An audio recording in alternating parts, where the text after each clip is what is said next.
മൂടാടി പാലക്കുളത്ത് കാറുകൾ തമ്മിൽ കൂട്ടിയിടിച്ചു 4 പേർക്ക് പരിക്ക്. കൊട്ടിയൂർ ക്ഷേത്ര ദർശനം കഴിഞ്ഞ് മടങ്ങുകയായിരുന്ന കോഴിക്കോട് സ്വദേശികളായ 4 പേർക്കാണ് പരിക്കേറ്റത്.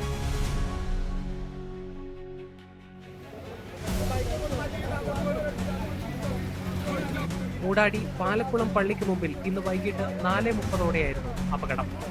ഇരുദിശയിൽ നിന്നും വരികയായിരുന്ന കാറുകൾ മറ്റൊരു വാഹനത്തെ മറികടക്കുന്നതിനിടെ കൂട്ടിയിടിക്കുകയായിരുന്നു. പരിക്കേറ്റവരെ കൊയിലാണ്ടി താലൂക്ക് ആശുപത്രിയിൽ പ്രവേശിപ്പിച്ചു.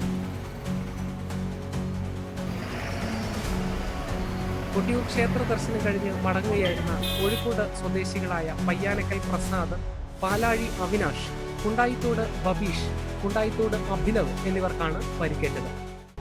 പരിക്കേറ്റവരെ കൊയിലാണ്ടി താലൂക്ക് ആശുപത്രിയിൽ പ്രവേശിപ്പിച്ചു.